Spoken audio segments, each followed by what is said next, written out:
Hai, Assalamualaikum warahmatullahi wabarakatuh. Sahabat-sahabat SD Innova Mertoyudan, gimana kabarnya hari ini? Wah, tidak terasa kita saat ini sudah masuk di tahun 2021. Dan sebentar lagi kita juga akan meninggalkan tahun ini. Oh iya teman-teman, gimana ya sekarang perasaannya? Lebih bahagia, lebih senang karena sudah bisa pembelajaran tatap muka bertemu dengan guru-guru dan juga anak-anak yang ada di SD Innova ini. Oh iya, bulan ini adalah bulan yang penuh keberkahan karena bertepatan dengan kelahiran siapa ayo? Ada yang tahu nggak?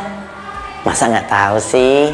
Iya, baginda Nabi Agung Muhammad SAW, manusia pilihan, teladan bagi seluruh umat manusia, terutama bagi kita nih para umat yang mengikutinya sebagai Nabi kita. Oh iya teman-teman, hari ini Kak Damar merasa tersanjung sekali bisa hadir di hadapan teman-teman semuanya bersama dengan SD Muhammadiyah Inovatif Kabupaten Magelang yang ada di Mertoyudan ini.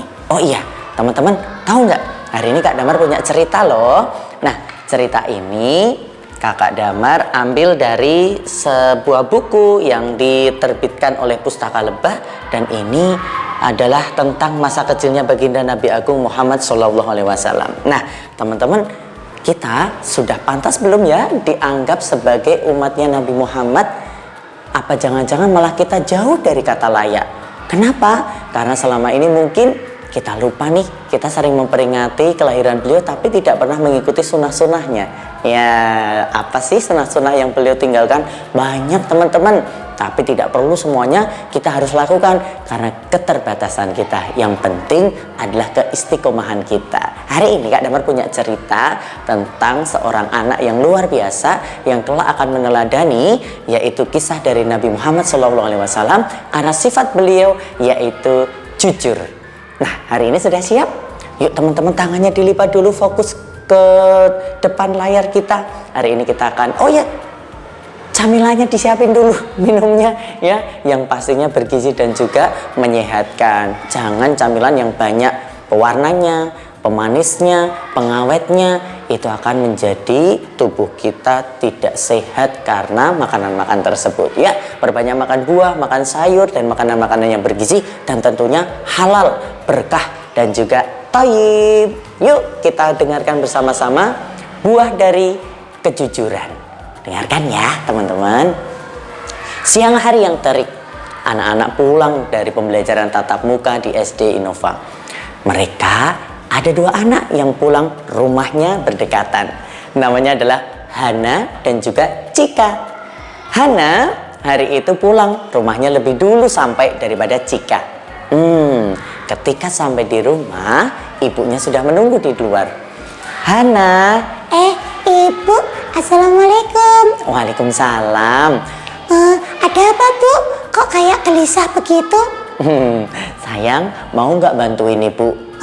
Iya Bu, ada yang bisa aku bantu? Ibu ini mau bikin kue, tapi telurnya habis. Beli di warung depan sana ya, 1 kilo.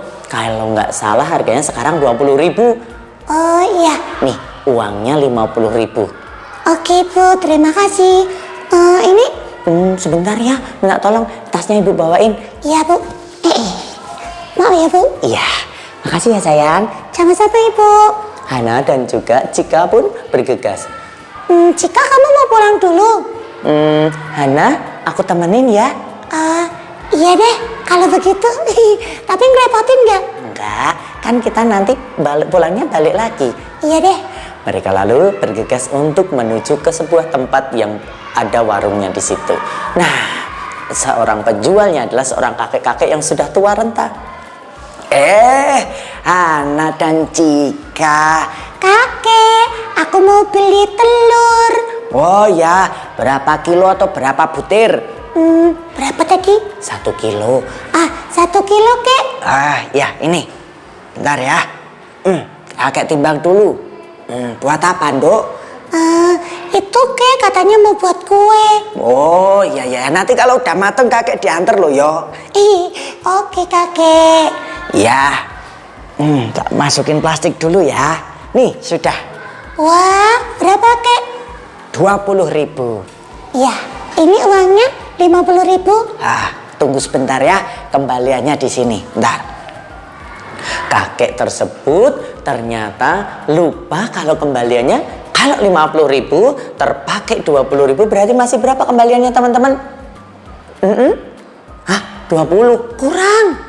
Iya, 30.000 betul ya, 30.000. Tapi ternyata kembaliannya bukan 30.000, bukan juga 20.000, tapi 40.000. Waduh, gimana tuh kembaliannya kok ternyata lebih? Jika sama temannya yang namanya Hana tadi pulang, Terima kasih kakek. sama-sama. Mereka masih belum menyadari kalau uang kembaliannya adalah 40.000. Ketika sampai di tengah perjalanan, Cika baru menyadari. Hana, coba lihat itu kok 20 ribuan dua? Iya. Waduh.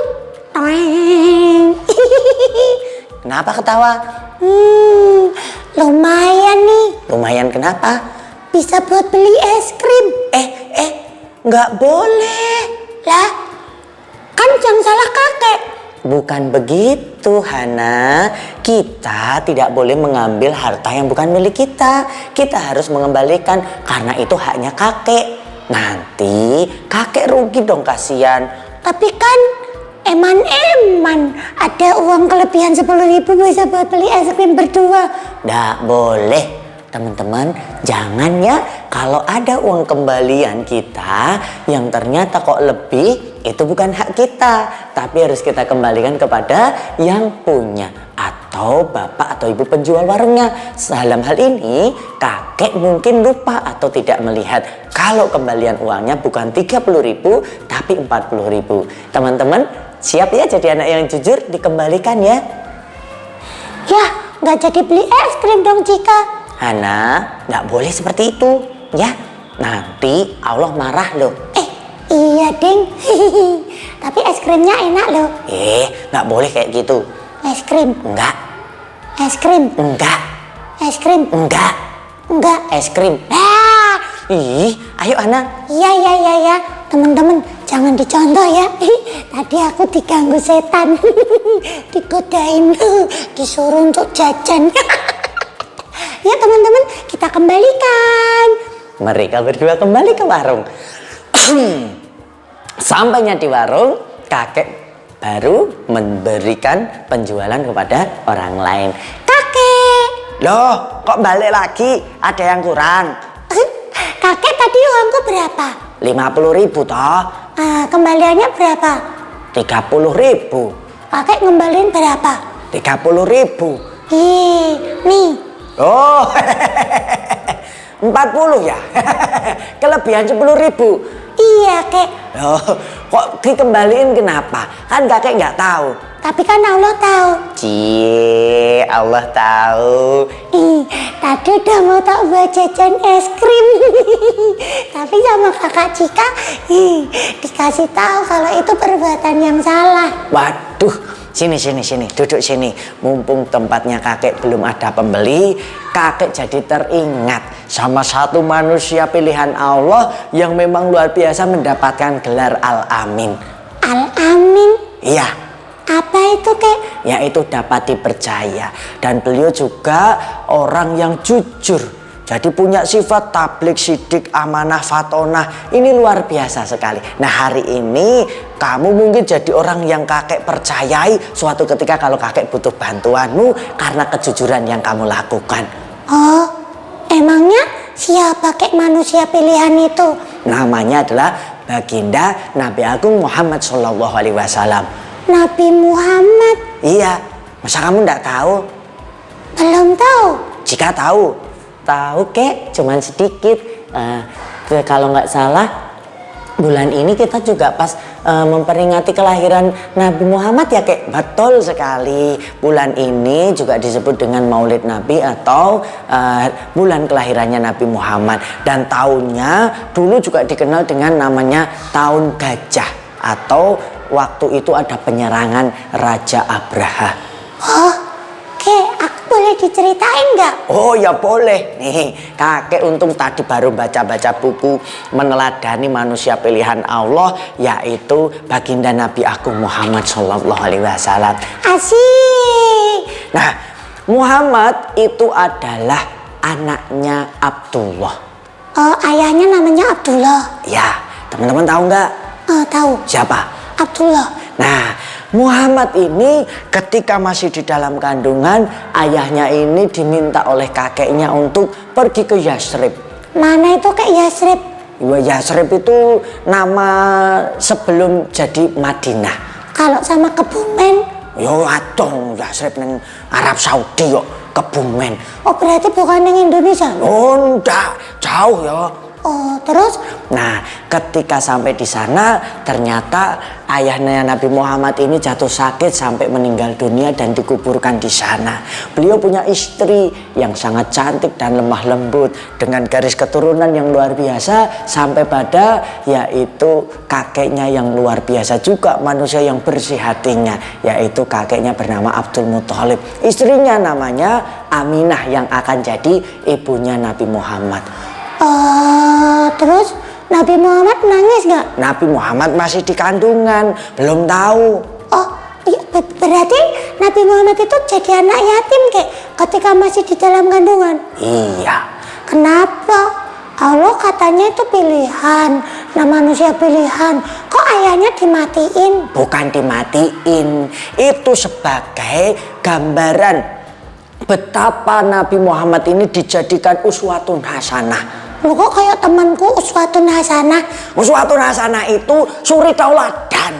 Oh, apa itu kayak? Contoh. Oh, contoh. Oh ya, contoh. Dengerin dulu Hana. Ya, aku pengen tahu. Nah, beliau itu dijadikan contoh oleh Allah bahwasanya Nabi Muhammad itu juga lahir sudah tidak punya seorang ayah karena sudah meninggal terlebih dahulu. Nah, di sini disebutkan bahwasanya ketika 50 hari sebelum kelahiran Nabi Muhammad ada seorang raja yang sangat kejam, sombong, angkuh dan juga ingin menghancurkan Ka'bah. Menghancurkan Ka'bah? Ha-ha. Kenapa kek? Raja itu bernama Abraha. Abraha, wong ngendi meneh kuwi Purworejo? Bukan, Yaman Purworejo wae. Oh, Yaman itu mana? Itu kurang lebih 900 km dari Mekah.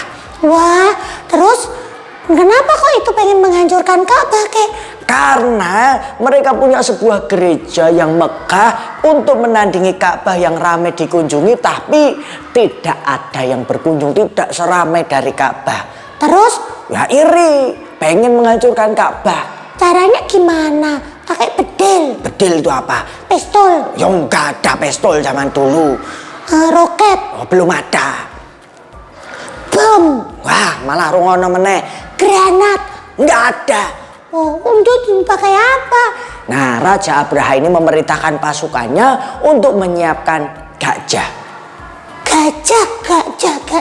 Oh iya, gajah. Nah. Persis. Persis. Gajah-gajah itu dilatih sedemikian rupa untuk disiapkan menghancurkan Ka'bah. Raja Abraha dengan suaranya yang garang, pasukanku, hari ini kita akan berangkat ke Mekah untuk menghancurkan Ka'bah. Takut. Semuanya sudah siap? Siap, Paduka Raja. Hamba sudah mempersiapkan gajah untuk kita berangkatkan menuju ke Ka'bah, Paduka. Baik, laksanakan. Mereka kurang lebih ada sekitar 6.000. Oh, 6.000 apa kayak? Pasukan. Wih, banyak banget. Ya, dan di sana mereka bersiap-siap untuk menghancurkan Ka'bah. Abdul Muthalib selaku kakeknya Nabi Muhammad mendengar kabar itu lalu menemui di tengah jalan. Abdul Muthalib pun bertanya, "Wahai Raja Abraha, apa yang akan kau lakukan?"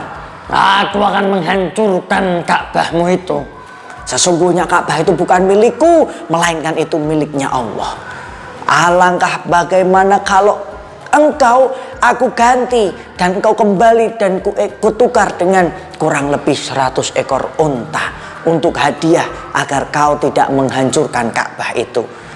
Dengan sombongnya Abraha menolak dan tetap akan menghancurkan Ka'bah tersebut. Wah, terus gimana kek? Jadi? Nah, ketika itu aku tidak mau menerima hadiah dari Abdul Muthalib. Raja Abraha ki piye to wae untuk ora gelem? Nah, Raja Abraha lebih memilih menghancurkan Ka'bah. Tapi tiba-tiba sesampainya di daerah wilayah yang namanya Wadi Muhasir, ya, itu di wilayah antara Muzdalifah dan Mina, ini ternyata gajah-gajahnya tidak mau berjalan. Sampai dicambui, disiksa. Tiba-tiba muncul gerombolan makhluk yang diutus oleh Allah karena doanya Abdul Muthalib.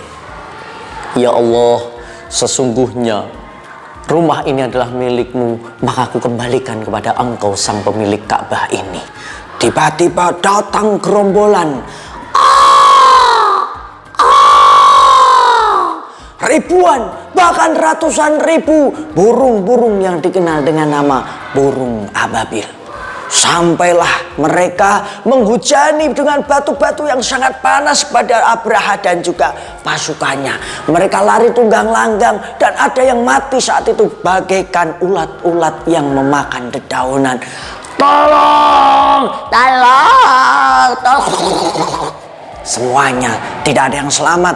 Raja Abraha ini pun pulang dengan membawa penyakit yang menggerogoti jari-jarinya sebagai petanda bahwa itulah hukuman, ancaman bagi siapa saja yang ingin memerangi Allah. Hi, medeni ya Mbak Kakung. Wah, seru ya Hana, kita jadi tahu kisah kelahiran Nabi Muhammad. Iya Kakak Cika. Nah, ternyata lahirnya Nabi Muhammad ini adalah pembawa rahmat.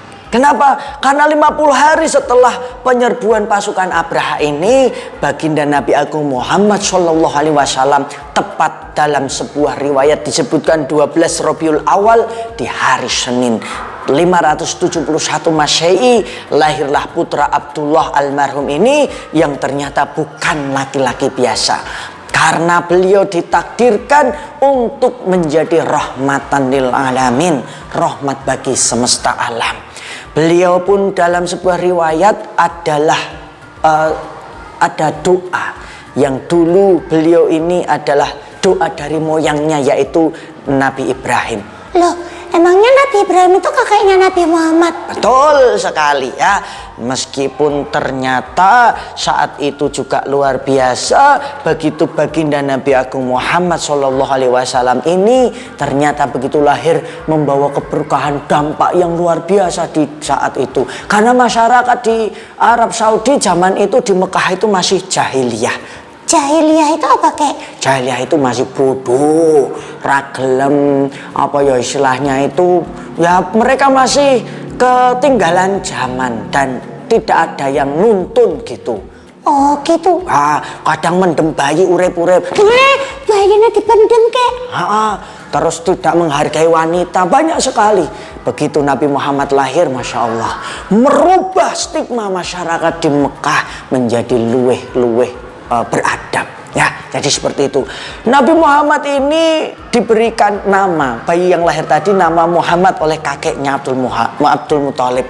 Ya, ternyata ini ada riwayat Ibnu Ishaq dan Al-Baihaqi. Aminah mengatakan bahwa ketika sedang mengandung Rasulullah, seorang pernah mendatanginya dan orang itu berkata, apabila anak ini telah lahir, berilah ia nama Muhammad, karena sesungguhnya namanya ada dalam kitab Taurat, kitab Injil, dan Ahmad ini adalah nama yang insya Allah, bukan insya Allah lagi ya, nama itu akan dipuji oleh seluruh penduduk langit dan bumi. Sedangkan namanya di dalam Al-Quran adalah Muhammad. Masya Allah, Rasulullah ini adalah manusia yang luar biasa. Begitu lahir, Nabi Muhammad itu usia 7 hari itu sudah dikhitan, udah dibersihkan. Nah, jadi teman-teman, ada yang sudah khitan belum? Jangan takut ya, itu sunat ya. Lalu Nabi Muhammad juga disusui bukan oleh ibunya tapi oleh budaknya Abu Lahab. Namanya adalah Suwaibah. Itu adalah ibu susunya yang pertama. Lalu ibu susunya yang kedua namanya adalah Halimatus Sya'diyah. Ya, ibu susu dari Bani Sa'ad yang luar biasa. Setelah beliau menyusui Nabi Muhammad, dampaknya luar biasa. Hewan-hewan ternaknya, kambingnya yang dulu tidak pernah keluar susunya, bisa keluar dengan deras dan menjadi penopang kehidupan bagi keluarga Halimatus Sa'diyah. Kakek kok nangis toh? Karena zaman itu mengingatkan kakek amat sangat terharu betapa kelahiran baginda Nabi Agung Muhammad ini adalah luar biasa sebagai contoh bagi kita untuk kita selalu bersahaja, hidup penuh dengan kesederhanaan. Yang kaya itu sikap kita, kaya akan memberi, kaya akan rasa syukur, dan kaya akan rasa sabar, kaya akan keikhlasan. Bukan kita malah berlomba-lomba pamer kekayaan. Bukan itu. Rasulullah ini hidup dalam kefakiran. Bahkan Abu Bakar, Umar pun menangis. Bagaimana pemimpin-pemimpin negara lain mereka kaya raya, hartanya banyak. Sedangkan pemimpin kami tidur beralaskan pelepah kurma. Masya Allah. Ini membuat kakek kadang merasa terenyuh. Nah, kakek ini malu sebenarnya. Kenapa kek? Karena sampai hari ini kadang kakek masih lupa untuk sedekah. Kakek masih lupa untuk puasa. Padahal Nabi Muhammad ini sudah dijamin masuk surga, nggak pernah telat puasanya, nggak pernah telat sedekahnya. Bahkan sholatnya, sholat malamnya luar biasa. Nah, ternyata setelah Nabi Muhammad itu usia 4 tahun mainnya sama anak-anaknya Halimatus Sa'diyah dan sahabatnya ini banyak sekali, senang sekali ya. Teman mainnya juga hewan-hewan ternaknya. Dan luar biasa rasa cinta yang demikian besar ini menjadikan Halimatus Sa'diyah menginginkan kembali untuk dirawat. Bukan hanya 1 kali, tapi 2 kali. Tapi pada suatu ketika Nabi Muhammad ini disucikan jiwanya oleh malaikat. Diambil hatinya, dicuci dengan air dari bejana yang sangat luar biasa. Dan air ini dari surga. Dan ternyata waktu itu anaknya Halimatus Sa'diyah melaporkan. Dan ternyata itulah hikmah yang bisa kita pelajari. Nabi Muhammad adalah nabi manusia yang mulia, yang oleh Allah dijadikan uswatun hasanah. Lalu kembali ke pangkuan ibunya kurang lebih di usia hampir 6 tahun. Dan setelah itu Nabi Muhammad itu punya karakter yang mulia, karakter yang terpuji dan juga baik. Kita harus mencontoh ya nak. Dan ternyata ibundanya juga meninggal ketika usianya 6 tahun. Jadi Nabi Muhammad ini sudah yatim piatu. Lalu yang merawat siapa kek? Yang merawat adalah kakeknya, yaitu Abdul Muthalib, cuma sampai 2 tahun. Berarti 2 tahun lagi kakek mati? Kok kakek mati? Kan ibunya itu meninggal tahun Nabi Muhammad terus 2 tahun. Berarti cerita ini setelah itu 2 tahun kakek mati? Bukan gitu. Itu kakeknya Abdul Muthalib ya. Sampai Nabi Muhammad dirawat oleh pamannya dan tumbuh hingga remaja. Jadi intinya hikmah yang bisa kita ambil saat ini adalah bagaimana kita meneladani sifat-sifat dari baginda Nabi Agung Muhammad SAW. Di antaranya adalah sifat jujur yang tadi kamu praktekkan berserta dengan temanmu tadi. Kalau kamu jujur kayak kipas ini.